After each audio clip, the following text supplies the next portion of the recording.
Nostalgia is a powerful drug. The reason I started this channel was just to talk about older games I loved, and maybe not the typical all-time classics that are constantly loaded. Command & Conquer is a franchise I was already familiar with from watching my brother make his way through Tiberian Sun and Red Alert in the 90s. I played them myself here and there. They are bona fide classics of the genre despite RTS games never really being my favourite. Except of course Warlords Battlecry 3, which is one of the greatest games of all time, and I will never hear anything against that game.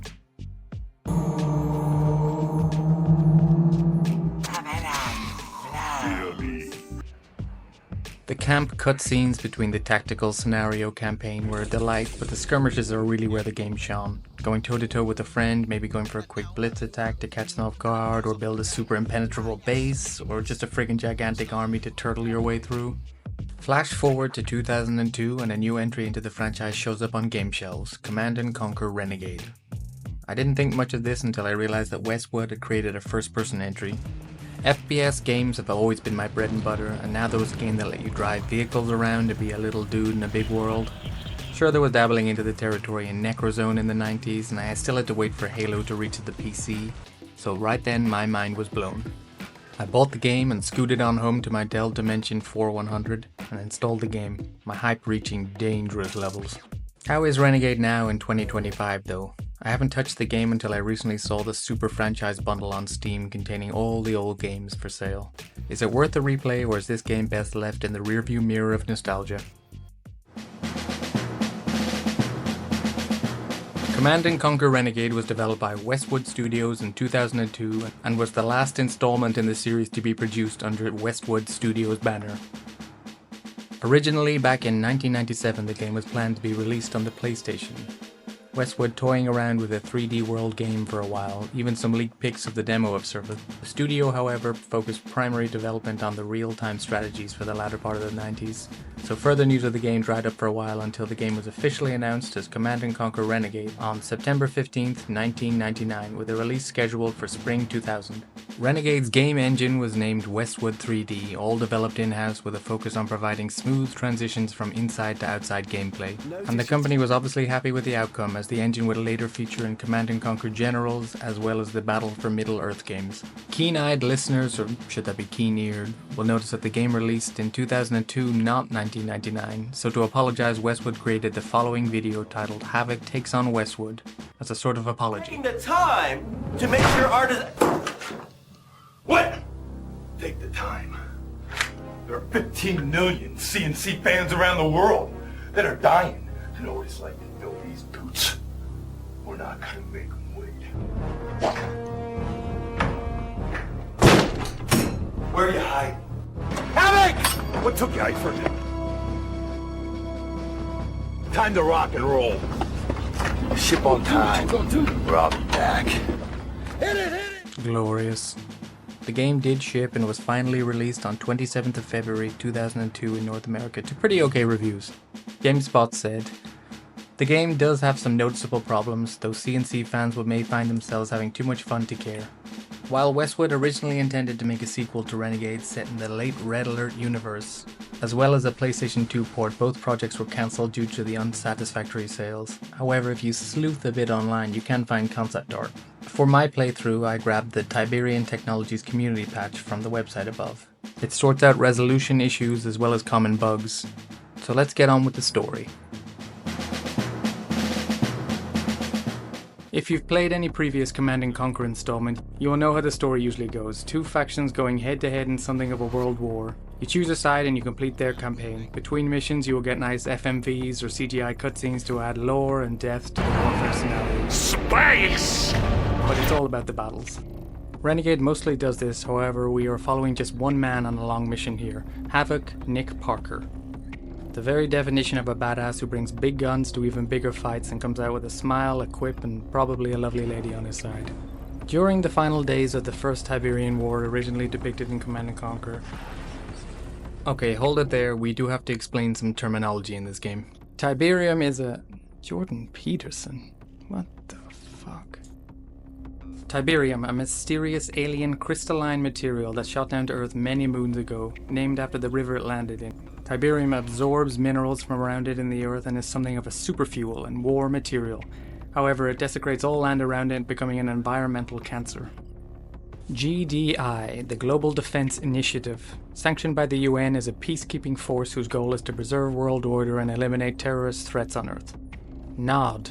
The Brotherhood of Nod is something of a religious movement, with shady and mysterious origins from millennia ago, really rising to prominence when Tiberian landed, portraying themselves as the voice of the oppressed masses and committing terrorist acts all over the world, under Kane, the charismatic leader of some age indeterminate.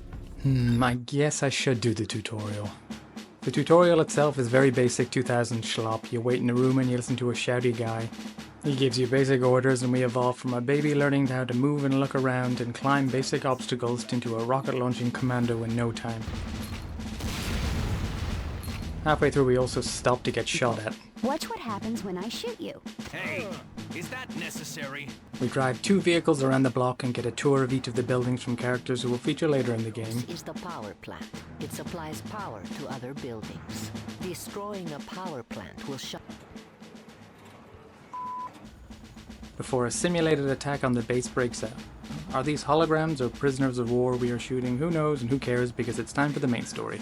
The first map begins following GDI units making their rounds in the desert when they were suddenly ambushed by the Brotherhood of Nod in a canyon funnel. Havoc makes his game entrance and quick work of the nearby terrorists, continuing along, chaperoning the GDI squadron through to destroying a nearby Brotherhood base. Caps off with the first of many hero poses. Between our missions we get CGI cutscenes of Havoc interacting with his superiors and showcasing more badassery, with the plot lightly seasoned on top to keep the momentum up. Havoc and his commanding chief hold a jawline clenching competition before he smirks his way out of the room and steals a hovercraft. Rated a hovercraft, sir. Havoc lands and takes the volcanic island by foot, taking out Nod's surface-air missiles, taking control of a friendly light tank,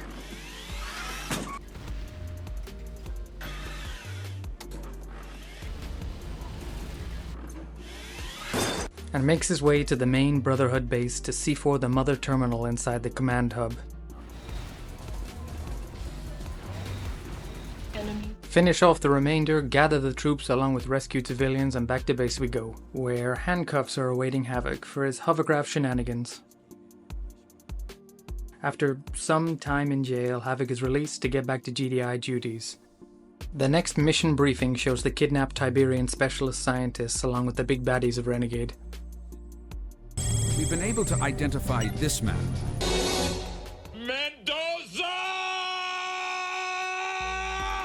Mendoza, the Brotherhood's most dangerous assassin, and General Ravachol, Kane's direct underling. The final person of interest is Sakura, an ex of Havoc's and mercenary for hire. Havoc is deployed to secure the roadway of generic snow country so that GDI reinforcements can advance.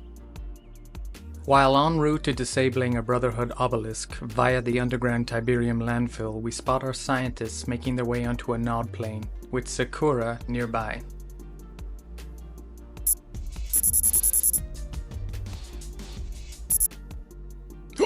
You?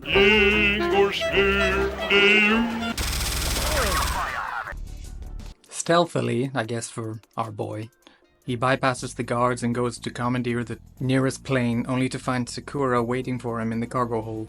Hello, Nikki.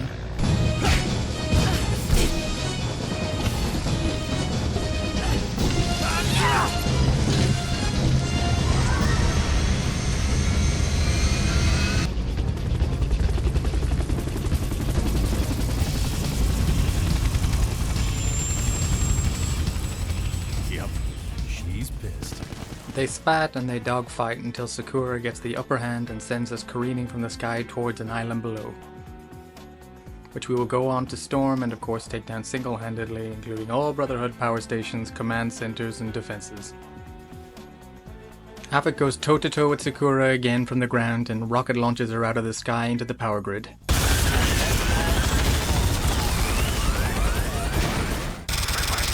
A hacked server shows us the flight path of the scientists, and there just so happens to be a submarine making some of that journey, leaving in 5 minutes, just down the road. Impressive. Are they armed? This one is. Havoc hunkers down aboard the sub until it reaches a Brotherhood aircraft carrier out at sea.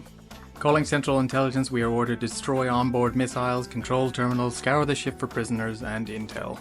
Up a level, huh?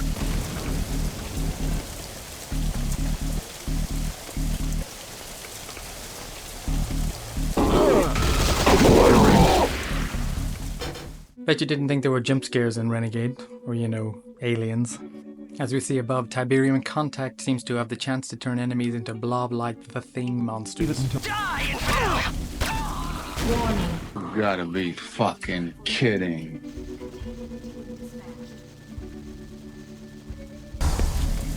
Vacation's over, guys. Don't seem fair, does it? Maybe I'll shoot left-handed. What a cool guy. After grabbing security clearance, Havoc gets to the GDI prisoners who point him in the direction of the captain for the security card so that we can take control of the ship. This section feels very familiar to GoldenEye's frigate. At the very tip of the ship, we reach the bridge and eliminate the captain who drops our key to control. With this, Havoc can release all prisoners, disable the heavy weaponry, and even set some explosives in the delicate section of the seafaring battle station. A quick hug, a kiss or two, and we huddle with our boys before leaving.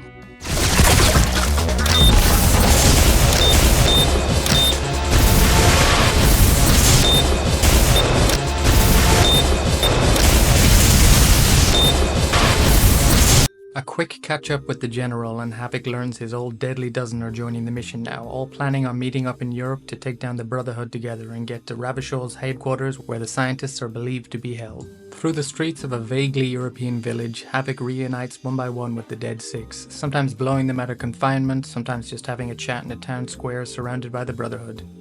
It feels like some bizarro tourism ad for a small Bavarian town mid-terrorist attack. Hi there. Mendoza,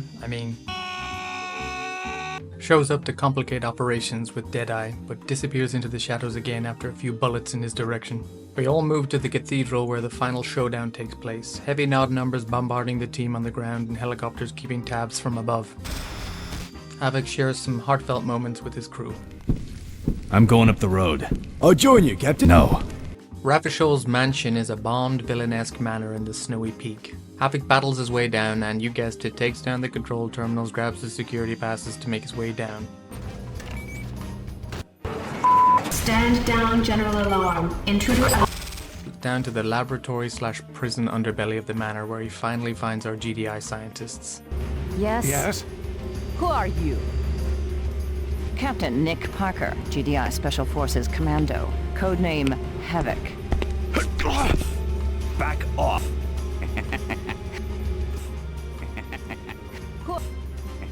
Oh, what? Dodge them, both.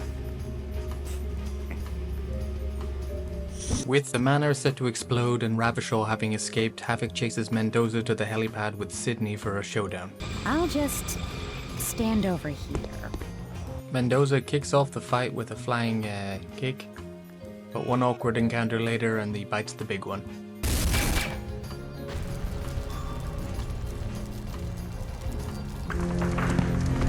Havoc and Sydney evade the explosion via a nearby truck and have some banter inside. Cow. Pig. No. Cow. Okay, let's speed things up a bit. Havoc and Sydney bring the situation back to headquarters. Sydney has access to a heavy power suit that only she can use, so she has to tag along now.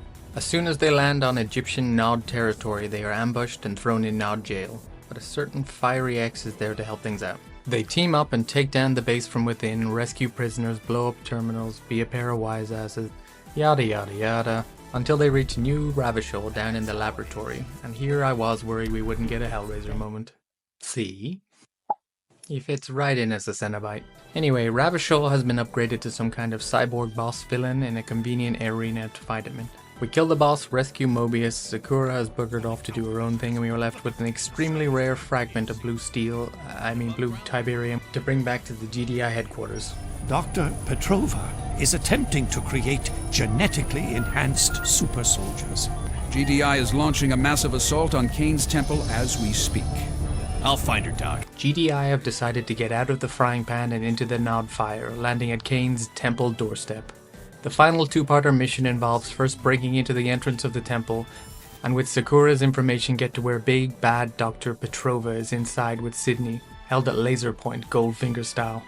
Is about to enter the next stage of human evolution. Then, it will be your turn. Evolve me? I like being a caveman. Looks good on you, though. Petrova goes down after a lackluster fight with her invisible Brotherhood friends, and Kane decides to blow up the entire site out of spite. Other contingencies. The nuke on a countdown, we escort Sydney out via a silo.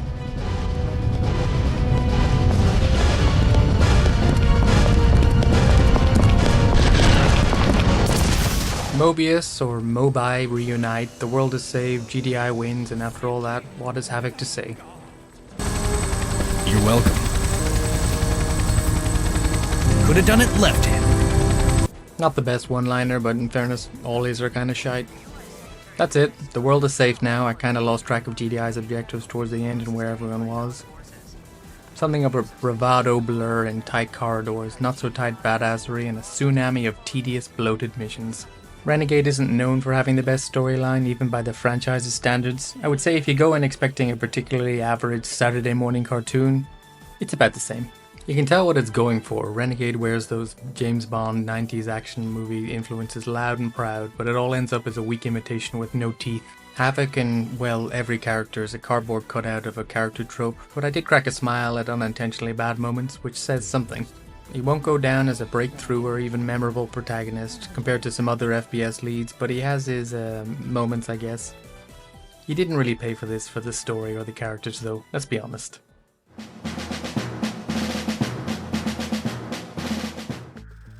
If you did pick up Renegade back in the early 2000s, you wanted some fun combat as a baseline. So how does the gameplay hold up? A mixed bag would be putting it politely. You can view the world from first or third person, which is a nice touch, meaning you can peek around corners and get a better advantage. But the issues with Renegade's combat are the point of time in which it arrived. If this had come out in the late 90s, I think maybe the focus on tighter shooting instead of the 3D world building and the vehicle transition would have served it far better. Instead, the delayed production meant this game arrived out a year after Halo and the same year as Battlefield 1942. Two games that accomplish Renegade's goal much better. Firing your weapons just doesn't give you that engaging feeling that a great shooter should. No endorphins rushing in the heat of battle, despite everything being perfectly adequate for the most part. Renegade's combat is by no means bad. There's a lot to like here. Weapon models are great and streamlined, gun sounds are pretty good, just ignore some of those reloading sounds. And some of the arenas are really fun to fight in as well. It's just that the damage feedback on enemies makes them feel kinda spongy at times. The guns feel floaty to use, you kind of water gun the Brotherhood down until they groan and fall into a pre-planned corpse position on the ground. At least the chemical sprayer and flame boys explode when they die. There are no ragdolls. I'm guessing physics added into this engine might make PCs explode in 2002, and no gory body decimation to keep things fresh. So let's talk about the weapons. Variety is pretty good with one notable exception I will get to later. You have an arsenal of 12 guns in single player, more in multiplayer with both factions opened up, but multiplayer requires friends. You have your basic pistol with unlimited ammo, kinda feels slow to whip out in emergency, but the headshots do pretty good. The bog standard assault rifle is kinda bland and has that sound for reloading. Oof.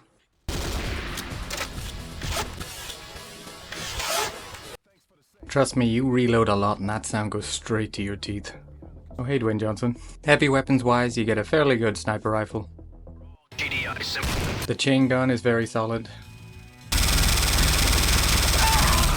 A rocket launcher that is mandatory against all vehicles until the last few levels when we get some lasers. On the more exotic side we get a chemical sprayer spewing molten Tiberium sauce, which may turn enemies into the Thing monster to even hunt down enemies. This gun's fun, I like this. All of the laser weaponry are about as exciting as my voice right now. Very zap zap Thunderbirds or go. Not bad against vehicles in a pinch, but it's never going to be your fun option. None of these really stand out. I would use the assault rifle for convenience most of the time, and it is one of the least fun to use. If it's a vehicle, whip out the rocket launcher, and if they're far away, you go for the sniper. Simple as that. Otherwise, it was whatever ammo I had. Didn't put much more thought into my gunplay decision making than that. At no point did I make a real life Wolfenstein happy face. The other and probably biggest issue with Renegade's gameplay is the AI. I lost count of the amount of times enemies would just walk backwards towards me, ignoring me, until they finally came into vision with me. It's pretty funny at first, but at the 30th time you see this, you kinda just wonder what training Nod put these boys through. Enemies themselves will often just spawn right behind you or even right in front of you sometimes. No such thing as a cleared area here. Regards mission variety, it boils down to infiltrate Nod base on foot and put a C4 on the terminal, or move through a slightly bigger area and kill everyone there, or maybe an escort mission or two. You have probably noticed I haven't talked about the vehicle parts of the game much, which are a huge selling point as well. I know Halo is a breakthrough in this particular field of gaming, but it honestly is light years ahead of what Renegade was doing. Driving a jeep or a tank just feels clunky, it's very stiff and slow, you plod along and turning awkwardly about your axis. It does feel that no map areas were kind of made to let you open up, go a bit fast, put into 5th, 6th gear? I don't know gears. Combat from the cars is either a minigun, functioning similarly to how your minigun works otherwise, or the tank's cannons, which are fine, they do the job. It's probably comparable damage to how it worked in the RTS games, but the fun factor is not there. And at the end of the campaign, the time spent in driver's seats is very minimal. So how about my multiplayer footage? I never felt at any point in my playthrough the need for one particular weapon or vehicle. Whatever I had in my hand did the job just fine. Put the cursor on the static enemy and the health bar goes down. It is definitely a bit ironic that no strategy is required in a Command & Conquer game. I think that kinda sums Renegade up at the end of the day. Being an EA and Westwood Studios production, the budget for this game was solid, and on release this game looked good. Hot Games put it. To stand above the crowd you need to at least have outstanding graphics, and Renegade fits that bill. Outstanding is probably pushing it, but the game still looks crisp and inviting. I find it hard to discuss the looks of games I have nostalgia for. Compared to nowadays, sure, it's a bit rickety, but I find the visuals of this game very charming. I love how stupid everyone looks in the cutscenes, warbling their mouth parts along the voice lines, like someone crumpling up a photo of someone's face in real time. The player and enemy models are well designed and instantly recognizable from a distance. Not realistic at all, but kind of delightfully chunky. I love the sharp lines on the textured gun models. I think they hold up really well. The vehicles and buildings probably less so, more just shapes splattered on a large map. Interiors are fine, definitely simplistic and very copy-pasted. The interiors of the facilities feel very like Half-Life. All metallic corridors and hissing steam pipes. Environments feel appropriate, snow falls lightly in the colder levels, skyboxes do their jobs up there. Beaches and tropics look the part and exude colour. We hadn't quite hit the brown times of gaming. So how about the sound in Command & Conquer Renegade? Again, we have EA money, so the atmosphere and music in Renegade is going to be pretty solid. Frank Klepacki composed the score and did a terrific job. He is known for Star Wars Empire at War and the majority of the Command & Conquer franchise scores, which anyone will tell you are absolute bangers. I mean, he composed Hell March. I don't have to say any more than that. When the action gets going, it's very James Bondy, which really works with the game.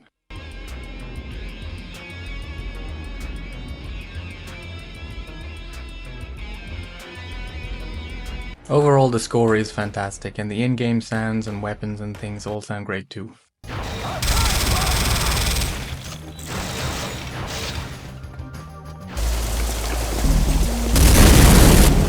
Occupy the tower.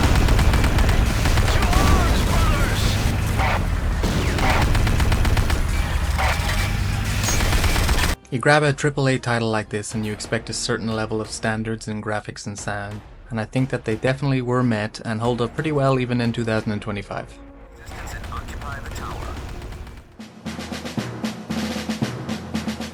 Just a quick wrap up of my thoughts after returning to a game I haven't touched in 22 years.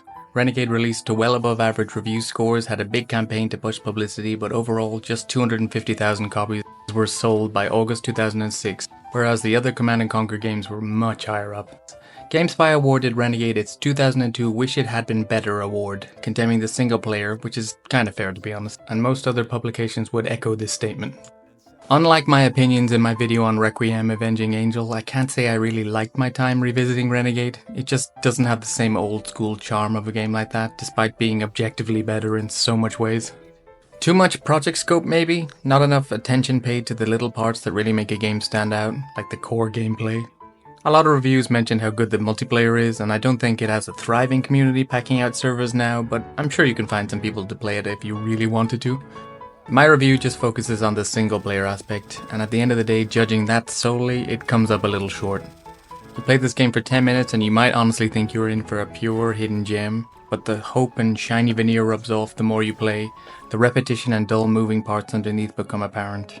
Too little too late in the world of FPS games in 2002, sadly for EA, despite what I think is a phenomenal core idea. So no, Command & Conquer Renegade is not a hidden gem in my opinion. Maybe just watch the cutscenes on YouTube for fun if you want to reminisce about what could have been. Otherwise, keep this one locked up in the Tiberian Vault. And if not. So that's it. If you stayed this long again, thank you. Please leave a like and comment, subscribe, and put all the alerts to maximum. It all really helps, especially on a small channel like this getting traction. I hope to have weekly videos on old and upcoming games and lots of shorts, so I hope you have a great day, and I'll see you soon.